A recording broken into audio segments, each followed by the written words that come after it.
Sejam bem-vindos. Estamos aqui mais uma vez para caminhar na Palavra do Senhor, para ouvir a sua mensagem, ouvir aquilo que Ele tem para nos dizer. E eu sei que Ele nos vai falar nesta noite, vai tocar no nosso coração. E se estás a ser tocado no teu coração durante esta mensagem, dá um like, partilha, mostra que estás aí, que estás presente connosco. E partilha com os teus amigos, partilha com a tua família, que acho que é importante partilharmos com os outros aquilo que Deus tem partilhado connosco durante estes anos todos e tem sido muito bom. Desejo-vos um tempo feliz na presença do Senhor. Hoje vamos, mais uma vez, ver o que Ele tem para a nossa vida, para a nossa família, para a nossa casa, para o nosso trabalho, para o nosso negócio. Deus é importante. Estaremos um dia juntos. Falta pouco para estarmos em comunhão novamente presencial. Hoje estamos em comunhão desta forma, mas é uma experiência nova. Será um tempo muito bom. Eu sou o pastor Vítor Machado e a minha esposa, a pastora Manuela Fonseca. Fica connosco. Amém, irmãos. É sempre um prazer quando estamos juntos, porque apesar da distância, quando nós estamos neste momento em que preparamos a palavra para vós, nós sentimos que estamos juntos, que estamos em comunhão. Portanto, o que eu desejo para vocês esta noite é que realmente vocês estejam atentos, que possam sentir a mensagem do Senhor, que possam sentir o Espírito Santo sobre a vossa casa, sobre a vossa família, sobre os vossos filhos, sobre os vossos empregos. Que a palavra do Senhor realmente faça efeito. Amém. Vai ser um tempo maravilhoso. Amém? Amém.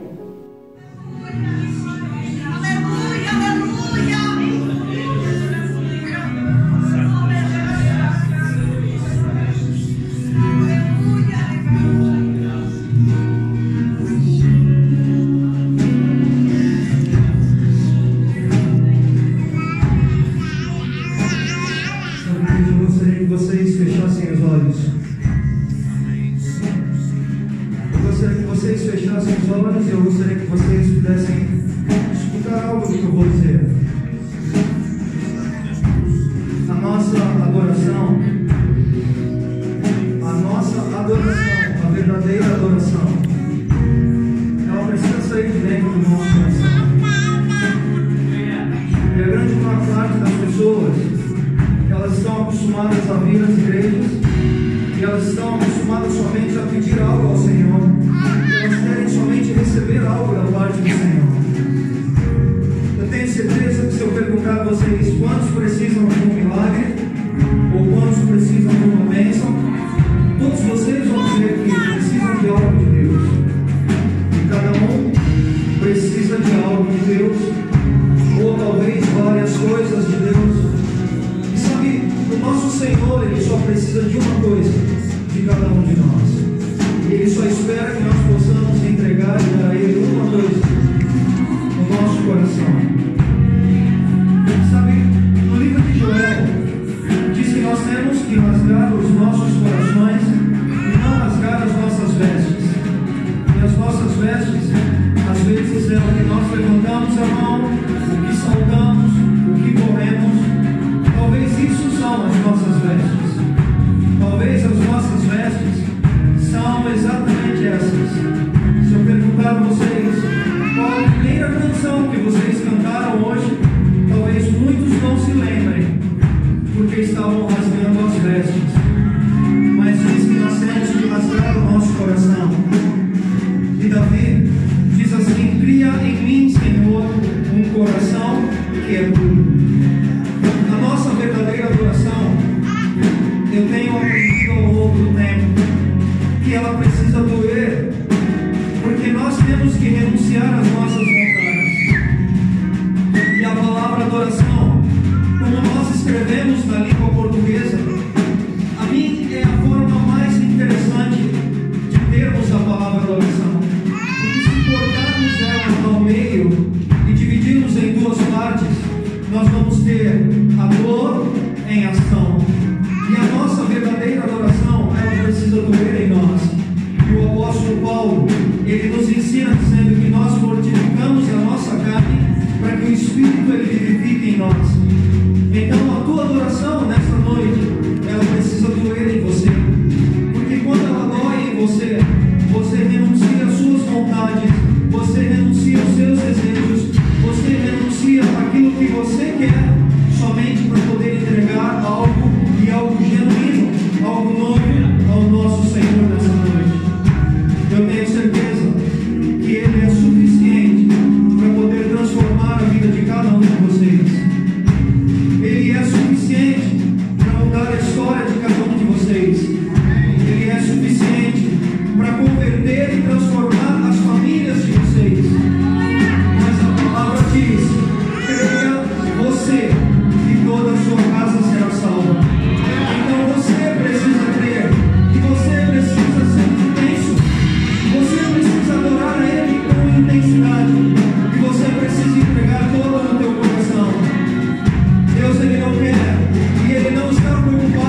choro.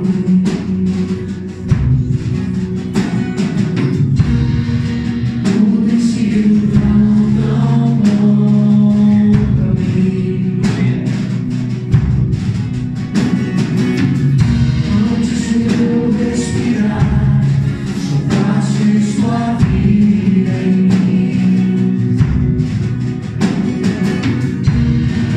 Tudo tem sido tão bom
vocês sintam esse amor de Deus. Sinta esse papai que é apaixonado por cada um de nós vir e invadir o nosso coração. Deixa ele vir e inundar o nosso coração de esperança, de paz, de virtude. Deixa ele vir. Deixa ele vir. Deixa ele vir.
Nada pode saciar mais a nossa sede interior do que a palavra de Deus.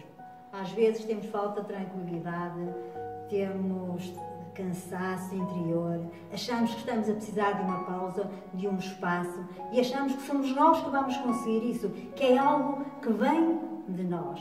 Mas a verdade é que nada faz avivar mais a nossa alma, nada sacia mais a nossa sede interior do que saber que Deus está connosco, que Ele tem uma palavra e um propósito que se vão cumprir na nossa vida.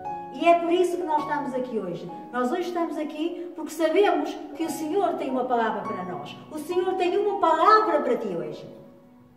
Então, porquê hoje? Hoje que nós vivemos neste meio de desconfinamento, mais um conjunto de questões que não sabemos muito bem qual é a resposta, mas sabemos que algumas perguntas ficam no nosso interior. Onde nós podemos encontrar a esperança? Onde está a luz ao fundo do túnel? Onde está a nossa âncora? Onde está o nosso colete de salvação? Onde podemos encontrar a esperança? E irmãos, nós temos uma resposta para isso. Nós podemos encontrar a esperança. Nós podemos encontrar a esperança aqui, neste livro que muitos de vós têm em casa, na Bíblia. É na Bíblia que nós podemos encontrar a esperança. A Bíblia em hebraico significa livro. E se repararem, nós escrevemos sempre Bíblia com letra grande. É o livro de todos os livros. É um livro cheio de livros. É um livro que conta histórias de heróis, conta histórias de vilões, conta histórias de romance, conta histórias de traição, conta histórias de vida, fala de ciência, fala de filosofia, mas na verdade tudo se resume ao estudo e entendimento de Deus. Quem Ele é, o que Ele fez e o que Ele prometeu que fará. Este livro que nós temos aqui é a nossa bússola orientadora, é o nosso mapa. ou diríamos agora, o nosso GPS. E foi escrito para um mundo que estava em aflição, para um mundo que passava tribulações. Ele foi escrito para um mundo que está em aflição agora, para um mundo que está perdido agora. Ele é um manual de como vivermos as nossas vidas. Mas nós podemos perguntar, mas isso funciona?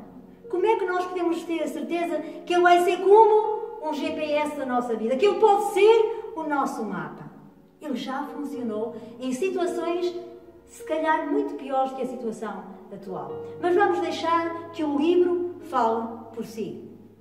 E vamos criar aqui uma situação hipotética para nos contextualizarmos. Imaginemos que no meio de toda esta pandemia, e dizemos que é pandemia porque ela tem afetado todos os países do mundo, que todos os presidentes de todos os países chegaram a uma conclusão. Para nós sairmos desta pandemia, temos de regressar aos tempos passados e temos de sacrificar os nossos filhos. E o nosso Presidente da República, para dar exemplo, na RTP1, cadeia nacional, o que é que ele faz? Ele imola o seu filho para dar então um exemplo de que isto era uma coisa séria e que era a única forma de acabarmos com esta pandemia. É evidente que isto não vai acontecer e que as coisas não se resolvem assim. Mas sabem uma coisa? Isto aconteceu. Não foi um presidente, mas foi um rei chamado Manassés que, para apaziguar os deuses pagãos, ele acabou por imolar o seu filho. E essa história está aí então no livro.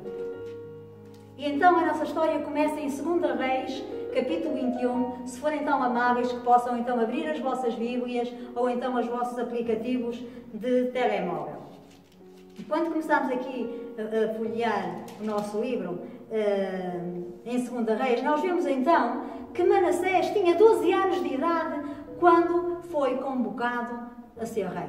O seu pai tinha morrido e ele então foi coroado rei. E ele só tinha 12 anos. E se nós pensarmos no que é que fazem as nossas crianças com 12 anos, pensamos assim, isto não vai correr muito bem. E a verdade é que não correu assim muito bem. Embora Manassés tenha reinado por 55 anos, as palavras da Bíblia não são muito favoráveis a Manassés. Porque diz assim no versículo 2, ele fez o que era mau aos olhos do Senhor, conforme as abominações dos gentios que o Senhor desterrou das suas possessões de diante dos filhos de Israel. E mais, tornou a edificar os altos que Ezequias, seu pai, havia destruído e levantou altares a Baal e fez um pós-ídolo como o fizera Acabe, rei de Israel, que ainda mais se prostrou diante dele, diante de todo o exército dos céus e o serviu. Então, o que é que fez Manassés? Se nós olharmos para aqui, nós vemos que Manassés, ele fez o que era errado aos olhos do Senhor. Ele como que estava a desfazer o que o Senhor tinha feito. O Senhor tinha destruído aquela gente para dar aquilo com possessão aos filhos de Israel. E ele estava a fazer o que os anteriores faziam. E ainda fez mais. Diz a palavra do Senhor que ele tornou a edificar os altos que Ezequias, seu pai, havia destruído. Vocês sabem com certeza que os deuses pagãos, normalmente eles eram cultuados nos altos. Eram nos altos que eram feitos os altares para a adoração dos deuses. E nós podemos ver que isso é uma reminiscência pagã que ficou até à nossa atualidade. Se nós olharmos para Felgueiras e formos a cada monte de Felgueiras, Monte de Santa Quitéria, Monte de Penacova, temos o Senhor dos Perdidos, Santa Quitéria, a Santa Quitéria, temos a Senhora da Aparecida em Pinheiro. Nos montes, então, eram edificados os altares para a adoração. E eles tinham sido destruídos por seu pai e ele voltou a fazê-los, ainda levantou altares a Baal e fez um pós-ídolo como o que fizera Acabe, que tanto tinha desagradado a Deus. O pós-ídolo era uma deusa como se fosse a mãe terra, a mãe natureza, à qual os agricultores prestavam um culto para terem boas colheitas, à qual os casais inférteis iam pedir pedia fertilidade. Era a mãe de todos os deuses. Mas Manassés continuou, porque ele não fez só isso. Ele estava tão confuso, digo eu que é confuso da sua mente, que ele cultuava a Deus e cultuava estes deuses pagãos e ainda fez mais. Bem, Deus não se deve importar. Nós temos a casa do Senhor no Monte Sião. Nós vamos então levar para a casa do Senhor estes ídolos. E foi o que ele fez. E nós pensamos assim, isto não pode piorar. Mas, creiam-me, ainda fica pior. E fica pior porquê? Porque estes deuses pagãos exigiam muitas vezes sacrifícios. E nos sacrifícios, o que era normal acontecer? Um animal era morto, era colocado no altar e era queimado para que chegasse a adoração ao céu, aos deuses pagãos. Mas Moloque, um dos deuses, exigia o sacrifício de sangue inocente. Exigia o sacrifício de sangue das crianças. E então Manassés sacrificou o seu filho como oferta de paz, assim como o de muitas outras crianças, porque diz no versículo 16, além disso Manassés derramou muitíssimo sangue inocente até encher Jerusalém de um ao outro extremo, afora o seu pecado com que fez pecar a Judá, praticando tudo o que era mau perante o Senhor. Portanto, Manassés, ele não só pecou, como levou Judá a pecar. E Deus ficou bastante irado, ficou desagradado. E devido às coisas perversas que ele viu que o povo de Judá, em conluio com Manassés, acabou por fazer. E Deus diz assim, no versículo 12, e assim diz o Senhor Deus de Israel, eis que hei de trazer tal mal sobre Jerusalém e Judá, que todos os que o ouvirem lhe tinirão ambos os ouvidos. Estenderei sobre Jerusalém o cordel de Samaria, o prumo da casa de Acabe, e eliminarei Jerusalém como quem elimina a sujeira de um prato, elimina-o e o emborca. Abandonarei o resto da minha herança, entregá-la-ei nas mãos de meus inimigos, e servirá de presa e despojo para todos os seus inimigos. E isto acabou sim por se verificar no ano de 606, quando Nabucodonosor e o seu exército invadem então Jerusalém. Mas a verdade é que a vida de Manassés acaba. Manassés morre e o seu filho vai herdar o trono. O seu filho tinha 22 anos quando herdou então o trono de Manassés. E nós podemos pensar, bom, Amon viu o que o pai fez ao seu irmão. Ele viu que o irmão foi imolado. Ele viu o juízo que isso trouxe sobre Israel. Ele vai tomar outro caminho. Mas sabem, há um ditado que diz, tal pai, tal filho. E diz a palavra do Senhor que ele fez o que era mau perante o Senhor, como fizera Manassés, seu pai. E de tal modo, ele trabalhou bem, que o seu reinado durou apenas 2 anos e ele acabou por ser assassinado pelos seus servos. E agora quem é levado ao trono é o seu filho Josias. Josias tem apenas 8 anos. E nós podemos pensar, uma criança com 8 anos vai seguir os exemplos de quem? Do pai e do avô. E podemos pensar, tal pai, tal filho, tal neto. Mas diz no versículo 22, 2, que ele fez o que era reto perante o Senhor, andou em todo o caminho de Davi, seu pai, e não se desviou nem para a direita, nem para a esquerda. Josias, então, ele tinha 8 anos e tinha o exemplo do pai e do avô. Faziam o quê? Adoravam aos deuses pagãos, sacrificavam os filhos, consultavam bruxas, astrólogos e feiticeiras. Isto era o que Josias sabia. Isto era o que nós calculávamos que ele ia fazer. Seguir os passos do pai e do seu avô. Mas do alto dos seus 8 anos, Josias provavelmente tinha visto que isto levava ao caminho errado, porque ele viu o seu pai a morrer apenas com 2 anos de reinado. Devia haver outro caminho. E eu acho que ele devia pensar, o único caminho que poderia haver era o Senhor, embora ele até nem soubesse assim tanto como isso sobre o Senhor. Ele herdou o quê? Um reino politicamente instável, prestes a entrar em guerra civil, fora de controle, sem liderança espiritual, sem liderança moral. Como poderia Josias salvar o seu povo?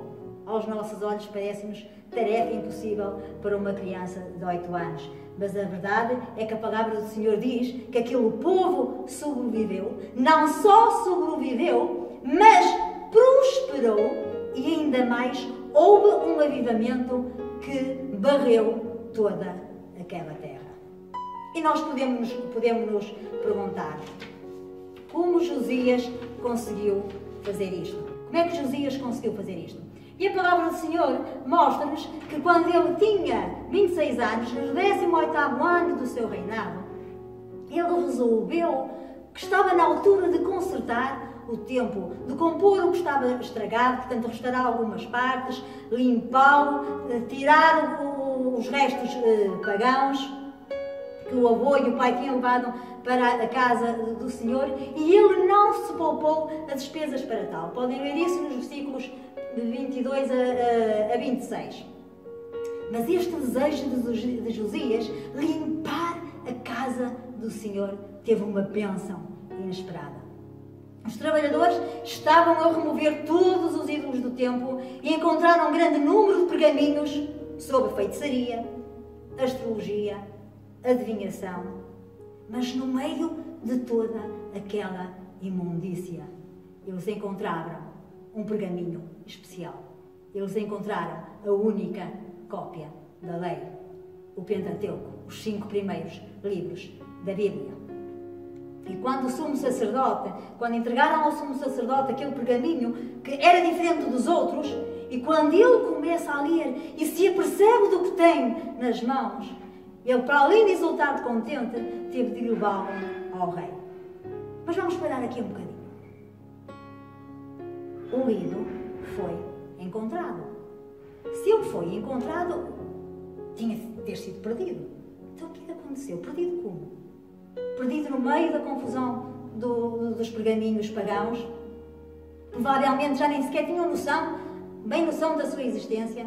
Por isso, ele já não era lido, nem era estudado, não era procurado. Portanto, como é que eles sabiam alguma coisa sobre o Senhor? Pela tradição oral do que ia passando de um para o outro. Imaginem que de um momento para o outro todas as nossas Bíblias desapareciam, portanto, e que nós que tínhamos apenas de recordar e contar aos nossos filhos aquilo que nós tínhamos ouvido. Era mais ou menos isso o que acontecia na altura. Mas impõe-se aqui uma questão. Perdido onde? Perdido onde? Irmãos, ele foi perdido na casa do Senhor.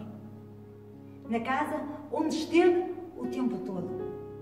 Ninguém o roubou e ninguém o destruiu. E se calhar foi o ele estar aí perdido que fez com que ele chegasse até àqueles dias. Mas a Bíblia diz-nos uma coisa muito interessante. Diz-nos, em 2 Reis 22, que Josias fez o que era reto perante o Senhor. Andou em todo o caminho de Davi, seu pai, e não se desviou nem para a direita, nem para a esquerda. Mas como podia guiar o povo? Como não se desviar e seguir o caminho de Davi? Como podia? E a resposta é, não podiam, irmãos. Porque ele não podia andar nos caminhos de Davi se ele não conhecia o caminho. Ele não podia orientar o povo a não se desviar nem para a direita, nem para a esquerda, se ele não tinha o mapa de Deus. Ele não podia fazer o que era certo aos olhos do Senhor, sem nada para os orientar. Mas eis que chega o livro perdido. E como eu disse há bocadinho, o sacerdote Hilquias, quando encontra o livro, quando ele se apercebe de que livro é aquele, ele vai levá-lo então a Safá ao rei, E diz, e este dias, Hilquias me entregou um livro e leu o livro diante do rei. E diz a palavra do Senhor no capítulo 22, versículo 11. E o secretário desculpem que eu perdi-me. E assim que o rei ouviu as palavras do livro da lei, rasgou as suas vestes e deu estas ordens ao sacerdote Hilquias, a Aicã, filho de Safá, a Achor, filho de Miqueias, ao secretário Safá e ao auxiliar real Asaías. Vão consultar o Senhor por mim, pelo povo e por todo Judá, acerca do que está escrito no livro que foi encontrado.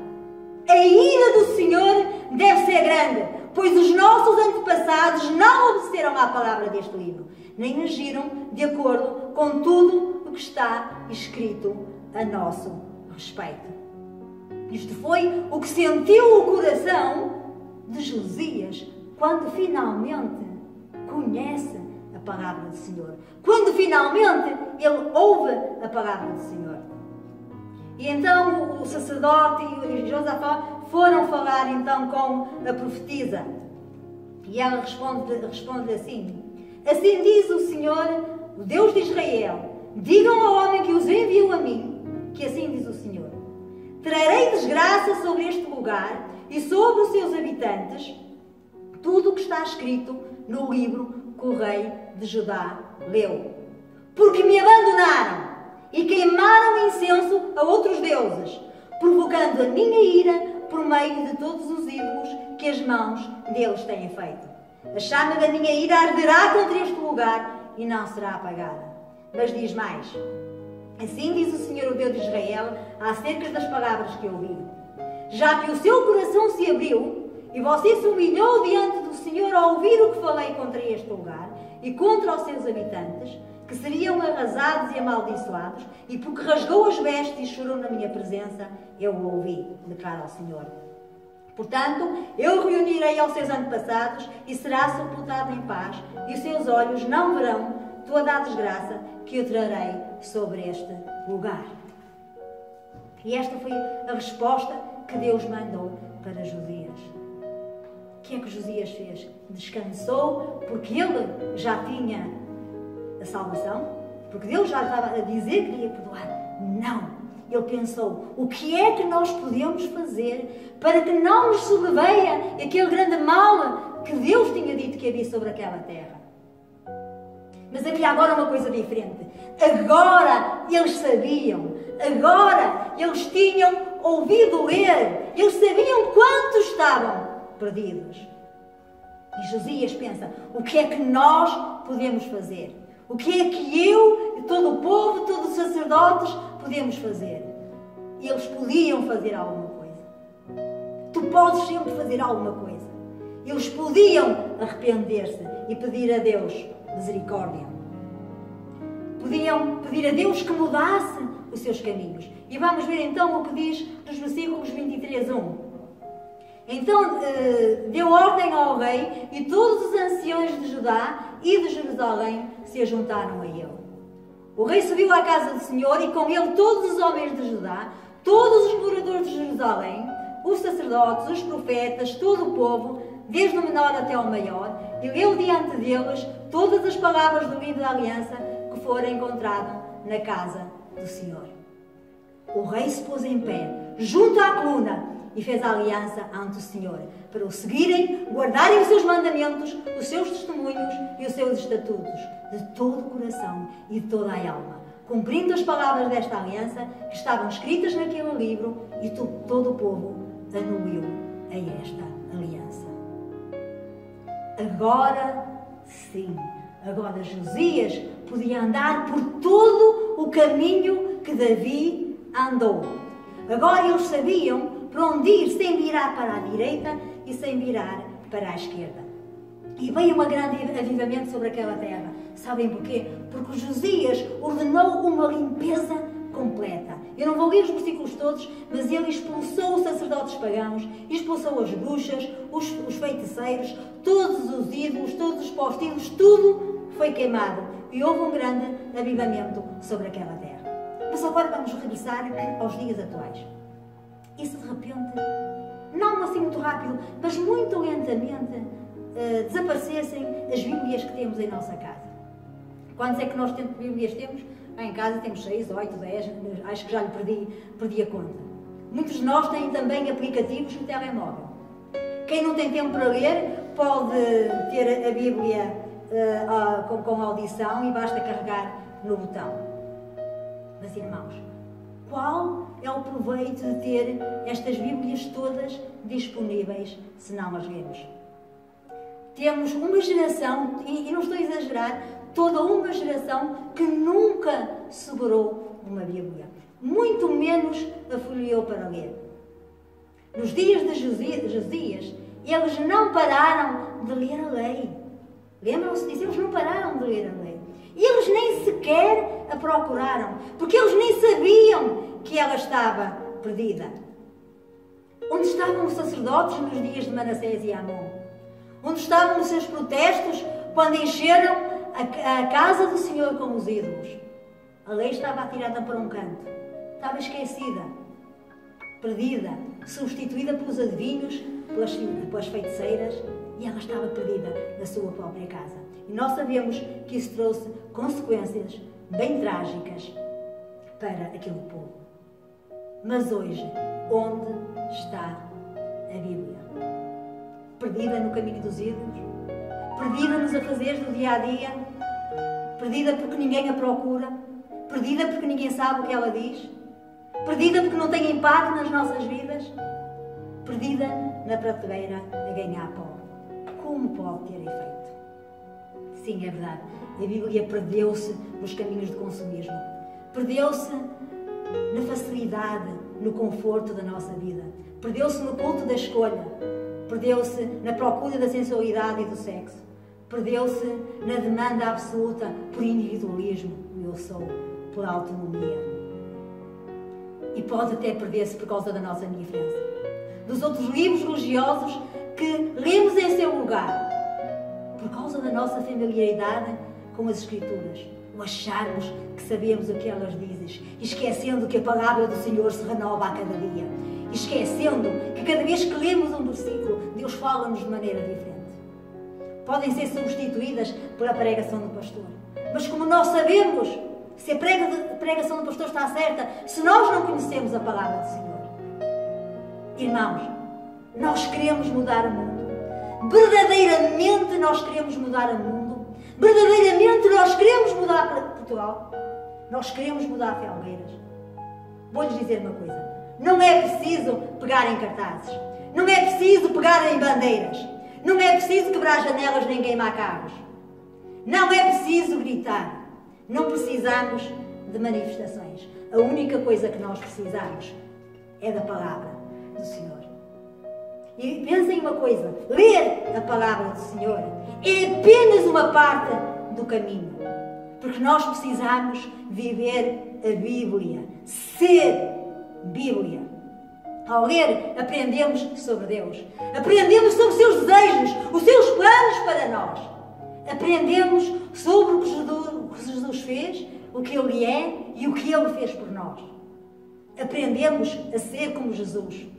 Aprendemos a falar amor em vez de ódio. Aprendemos a edificar em vez de destruir. Podemos mostrar a nossa força no meio da nossa fraqueza. Ao ler a Bíblia, não apenas recebemos as palavras de esperança de Deus, mas temos palavras de esperança para compartilhar. Temos palavras de esperança para dar. Ao ler a Bíblia, temos esperança e podemos compartilhá-la com o mundo que urgentemente precisa de esperança. Mas, irmãos, alguém pode dar aquilo que não possui? Como pode ser a Bíblia se não lê a Bíblia? Como pode ser como Jesus se não o conhece? Como pode compartilhar palavras de amor se só ouve palavras de ódio? Como pode edificar as pessoas se não deixa que Deus o edifique primeiro? Como pode Deus mostrar a sua força através de ti se apenas vives e contas com a tua própria força? Como podemos compartilhar a esperança com um mundo que precisa desesperadamente de esperança se não temos nenhuma esperança. Não podemos dar o que não temos. Mas se formos à fonte, se formos ao livro, aquilo que é escrito com letra maiúscula, aí nós vamos encontrar tudo o que precisamos. Para si, para mim e para todo o mundo em nosso lugar. Confie em mim. Este é o livro. E esta era a palavra que eu tinha para hoje para vocês, irmãos. Irmãos, que o vosso livro não seja o livro perdido. Que o vosso livro não seja o livro que está na estante. Que não seja o livro que está na mesinha de cabeceira. Que está na sala aberto no Salmo 91. A ganhar pó. Porque senão vai-nos acontecer como no tempo de Manassés. Como no tempo de Amão. Eles não sabiam onde estava o livro, embora ele estivesse onde sempre era suposto ele estar. Em casa. O livro em casa não faz diferença nenhuma. O livro só faz diferença quando ele está aqui. Ele só está aqui quando nós o consultamos, quando nós o lemos, quando nós o vivemos. Paz do Senhor seja com vocês, que tenham uma boa semana. Bom, vamos então terminar o nosso programa, mas vamos, antes de terminar o programa, orar, fazer uma oração e pedir a Deus que nos abençoe, que Deus tome controle da nossa vida, da nossa casa. A pastora Manuel esteve a falar sobre o livro perdido. Irmãos, não há crente que não leia a Bíblia. Podem dizer o que disserem, eu sou crente em Cristo, não lê a Bíblia, não conhece a vontade de Deus para as nossas vidas. E muitas vezes esse livro realmente está escondido dentro das nossas casas. Está lá num canto. Está muitas vezes colocado em cima de um móvel, aberto no Salmo 91, porque as pessoas acham que isso vai trazer proteção à nossa casa. Não traz. Só traz se eu ler o livro e pôr em prática o que lá diz. Pôr em prática na minha vida, na minha casa, na minha família. Nós vamos orar para que o Espírito Santo traga entendimento sobre a palavra, porque há muitas pessoas que também dizem, eu já li a Bíblia e não entendo nada do que lá diz. Procura pessoas que te ensinem também a procurar na palavra, a ler a palavra, e pede ao Espírito Santo, que é o único que nos revela o que lá está. É o único que nos traz revelação às nossas vidas. Vamos orar, vamos estar na presença do Senhor.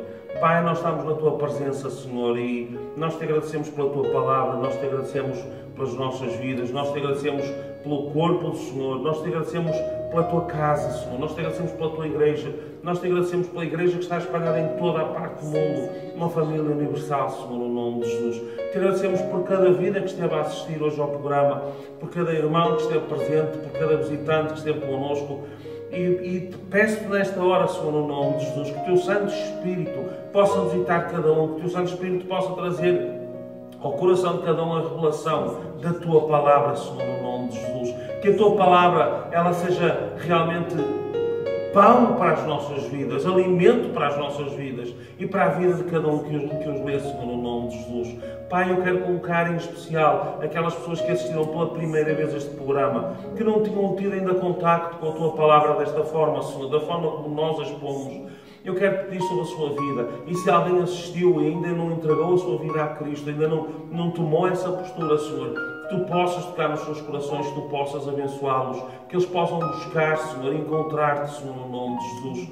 Pai, eu coloco a nossa nação nas Tuas mãos, Senhor. Eu peço-Te agora sobre a vida de cada dirigente, Senhor, cada pessoa que está responsável por lidar com o nosso país, andar com o nosso país para a frente, que Tu possas tocar nos seus corações, que Tu possas abençoar as suas vidas, que Tu possas guiá-los e orientá-los, Senhor, no nome de Jesus Cristo. Eu coloco estas vidas nas Tuas mãos, Senhor, no nome de Jesus, e dá-lhes discernimento, Senhor, no nome de Jesus Cristo, para que eles possam fazer um trabalho correto, honrado, Senhor, no nosso país, Senhor, no nome de Jesus. Toca na vida de cada um, Senhor, no nome de Jesus Cristo, Senhor. Obrigado e amém.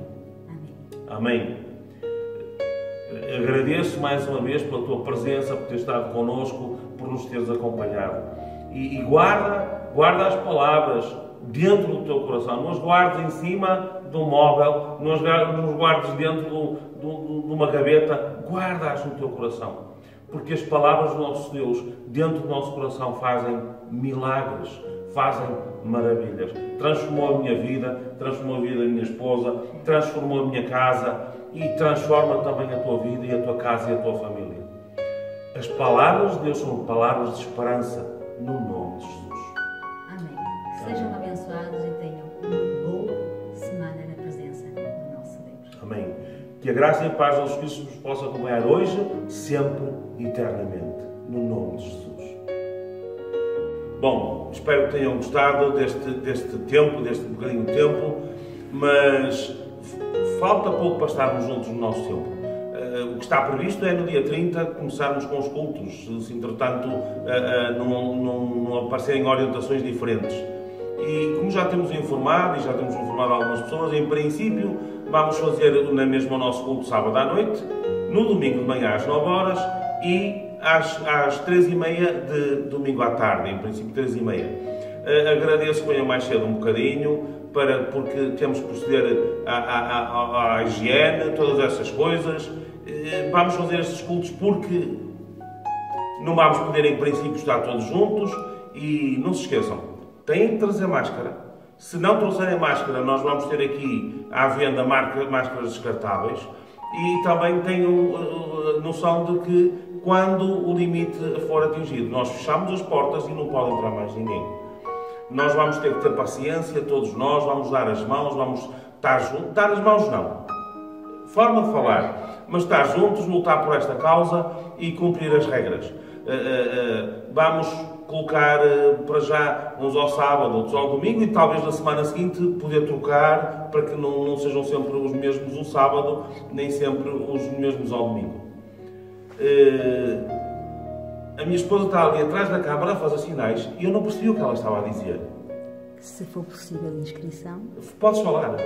Estou a sugerir que se os irmãos de alguma forma se pudessem inscrever, evitava-se o constrangimento de chegar à porta e não estar ninguém. Lembras-me muito bem. Porque o que muitas igrejas estão a fazer é precisamente criar o tempo de inscrições. E na primeira semana ainda vamos tratar do assunto, mas em princípio as pessoas vão nos dizendo, e algumas já têm dito, se preferem ao sábado, se preferem ao domingo. Mas temos de ter a paciência, porque mesmo aqueles que preferem ao sábado ou aqueles que preferem ao domingo vão ter que ter a paciência de vez em quando trocar, para não ser sempre os mesmos ao sábado e sempre os mesmos ao domingo, e há uns que gostam mais do sábado, outros que gostam mais do domingo. Vamos tentar revezar de vez em quando. Vamos estar juntos e vamos cumprir as regras. Que tenham uma semana maravilhosa na presença do nosso Deus.